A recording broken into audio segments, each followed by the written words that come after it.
Nous sommes maintenant à la deuxième partie de notre démonstration. On va faire la partie inférieure du boîtier. Donc, on le voit ici. Si je le monte en coupe, vous pouvez voir un petit peu le détail qui permet d'avoir un fond qui est légèrement soulevé par rapport à la table sur laquelle l'objet serait placé, par exemple. Donc, on va basculer dans SolidWorks. Voilà, j'ai déjà démarré mon fichier qui est en pouces. On va activer le dessin dans l'image de coin, comme ceci. Et puis, je vais redessiner l'objet que j'ai fait tantôt. La même chose, donc je suis parti d'un arc de cercle à 3 points. Et je viens placer mes différentes lignes. Et puis pour vous rappeler comment faire, ben allez retourner voir le vidéo si vous avez des questions sur la façon de procéder ici. Je viens me connecter au point là, ces deux points là, puis le centre. On va mettre ça horizontal, et puis la distance ici, ça va être 1. Celle-ci, c'est 2. Et puis la hauteur, rappelez-vous, j'appuie sur majuscule, je clique ici, 2.5. C'est bon, l'objet est noir, il est donc complet, puis après, on rajoute les rayons de coin, toujours à la fin.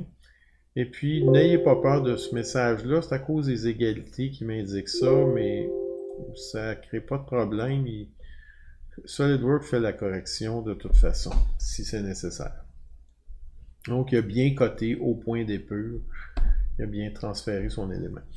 Alors, ici, contrairement à tantôt, on n'aura pas besoin de se créer des plans de référence, on va pouvoir extruder directement, et puis il faut être attentif. J'extrude, et là, il faut extruder dans le bon sens. La dimension, c'est 0.35. Voilà, et il faut la faire vers l'intérieur. Si vous vous trompez, c'est pas compliqué, il faut recommencer. On va maintenant ajouter tout de suite les rayons de coin qui sont 0.15.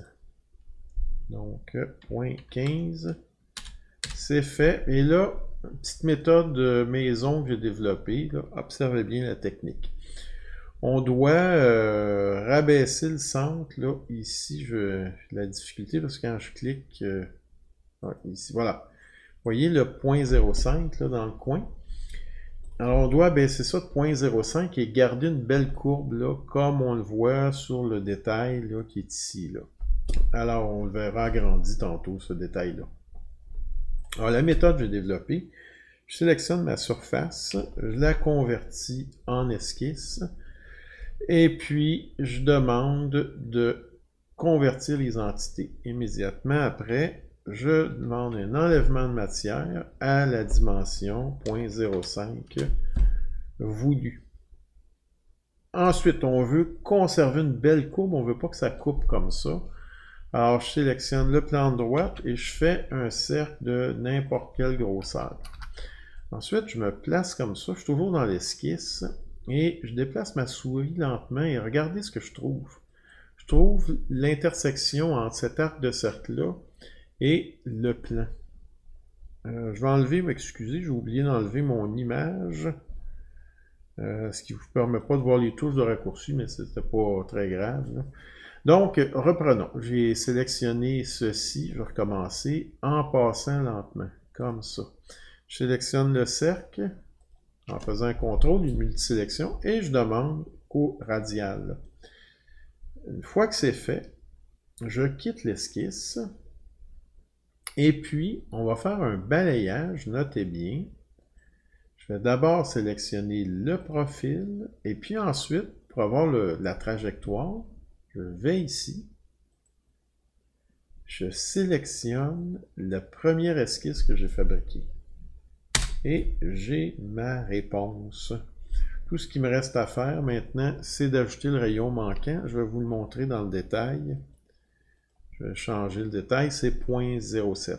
Alors, je clique ici à 0.07. C'est fait. On peut maintenant venir vider notre objet. Alors ici, on va juste le sélectionner, demander une coque à 0.08, comme c'est suggéré dans le dessin. Et ensuite, on a le bossage qui est là. On ne le voit pas bien ici, mais c'est indiqué sur l'autre dessin. Je vais vous le remontrer. C'est à 0.2 la distance du renfort. Donc, on va retourner à l'image de détail, même si la cote n'est pas dessus, puis je vais vous montrer comment on fait ça, à 0.2. Alors, moi, j'ai besoin d'un plan qui part, si je regarde, là, comme ceci, là, je devrais avoir un plan qui part de la base, ici, juste là, et puis qui monte à 0.2 de haut. Mais tout est arrondi, je n'ai pas vraiment une zone que je peux sélectionner pour faire mon plan. Alors, la façon de faire, je n'avais un au début, un plan. Ici, au tout début, il y en avait un, à cet endroit-là. Alors, vous prenez juste la barre qui est ici, puis vous remontez à cette époque, si je peux dire. Vous cliquez ici, et puis, soit par le raccourci, soit par ici, plan. On va le prendre par ici. Sinon, c'est CTRL majuscule P. Tiens, pour que vous le voyez à l'écran, je vais faire ça. CTRL majuscule P. J'inverse le décalage. Il est à 0.2. Et puis, j'accepte. Maintenant, je peux revenir au présent, comme ceci, puis le plan est toujours là. Ce qui veut dire que je peux sélectionner le plan, on va se placer normal, ça va être plus facile à visualiser. Et puis, je vais dessiner deux lignes, une comme ceci, tout simplement, puis une comme ça. C'est pareil comme si vous regardez dans votre livre de dessin technique, les renforts, on mentionne de les coter par le centre. Eh bien, dans la modélisation, il faut les modéliser par le centre. Exactement comme ici. Alors, je peux quitter maintenant mon esquisse et puis cacher l'esquisse. Quand je voulais dire par le centre, là, on passe par hasard au centre, mais je veux dire que chaque ligne représente le centre d'une nervure. Et puis, voilà, il y a une fonction qui existe pour cela. Elle est ici. Alors, on peut peut-être sélectionner l'esquisse avant. On sélectionne la fonction en question. Basculer du côté du matériau. On respecte les cotes qui sont indiquées. 0.04. Je vais vous le montrer. Je vais afficher l'image qui est ici. Vous voyez, c'est comme une petite liste d'épicerie ici. 0.04. La dépouille, très important. Appuyez sur le bouton. On voit un degré, mais si vous n'appuyez pas sur le bouton, vous ne l'aurez pas, la dépouille. Et puis, un rayon de 0,2, lui, on ne peut pas le faire tout de suite. Alors, j'accepte. Voici mon élément. Pour être sûr que ma dépouille est dans le bon sens, je regarde normal dans cette direction-là. Et puis, si vous la voyez, on la voit ici. Elle est dans le bon sens. OK. Maintenant, tout ça, c'est arrondi de 0.02, comme c'est indiqué ici. Donc, qu'est-ce que je fais? Là, on pourrait être porté à dire, ben, on va aller sélectionner chacune des arêtes et puis on mettra le rayon. Beaucoup plus rapide que ça, vous sélectionnez nervure, tout simplement. Et puis, vous demandez le rayon à la dimension que vous voulez, c'est-à-dire 0.02. C'est fait. Comme ça, je suis sûr de ne pas avoir oublié aucun élément. On a presque terminé. On va retourner dans le détail A qui est ici. Donc, je vais l'afficher, je vais enlever l'autre dessin. Et puis, ce qu'on voit, cette fois, c'est une feuillure de 0.04 à un angle de 5 degrés à une profondeur de 0.075. Vous allez noter, c'est pas 0.1 la profondeur comme pour la lèvre, mais c'est 0.075. On va voir pourquoi tantôt. Donc, je sélectionne la face qui est ici. Je transforme ça en esquisse. Même chose que tout à l'heure, je demande un décalage. Je vais demander 0.04. Inverser la direction. Je sélectionne. Et puis je demande un enlèvement de matière.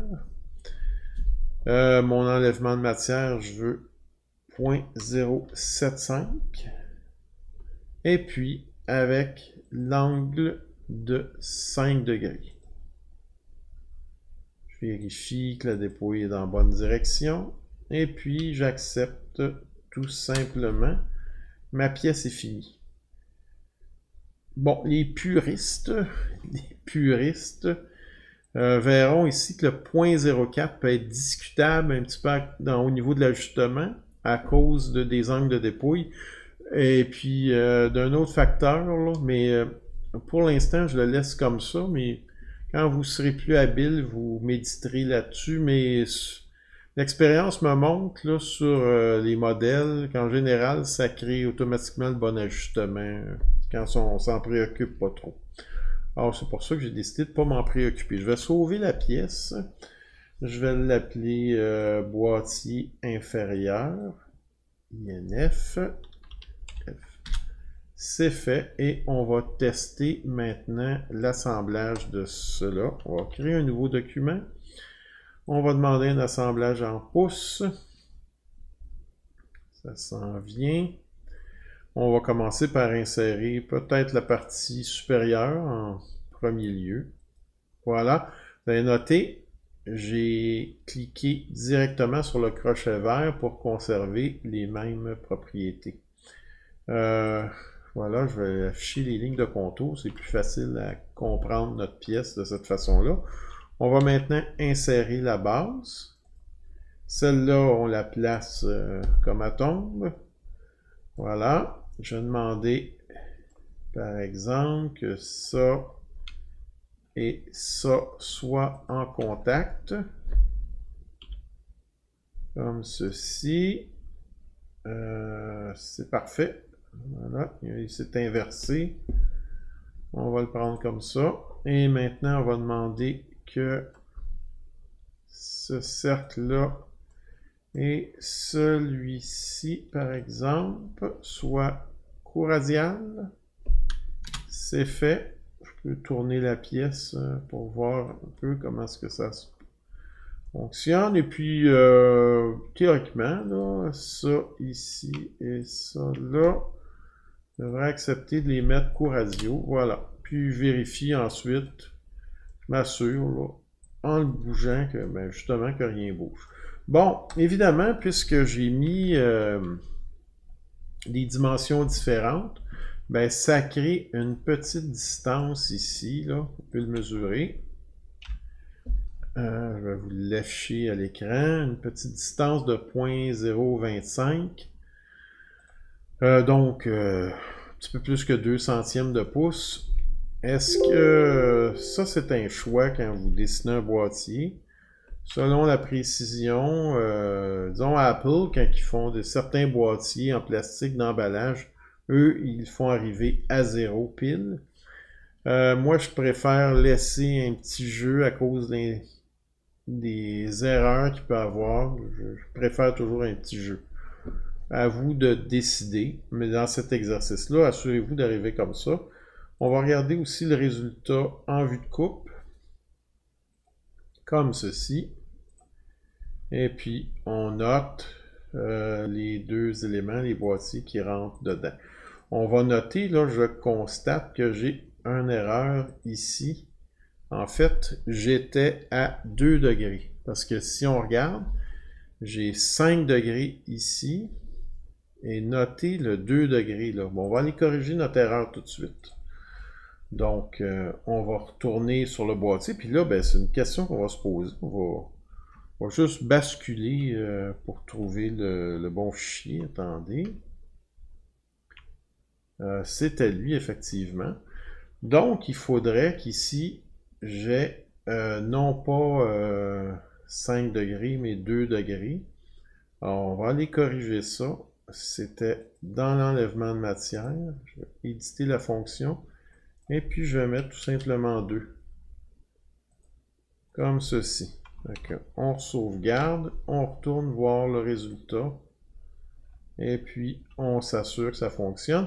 Vous allez noter le petit espace que ça crée à cause de la façon dont j'ai mis mes chiffres 0.04 d'un côté comme de l'autre. Puis à cause de la dépouille. Et voilà, c'est terminé. Merci de votre attention. Et puis, essayez de réaliser 2 beaux modèles, puis vérifiez à la fin, comme moi, si vous n'avez pas fait une erreur. Et puis, l'important, c'est d'être capable de corriger son erreur, puis de réussir à faire une pièce, en fait, 2 pièces adéquates. Merci beaucoup pour votre attention.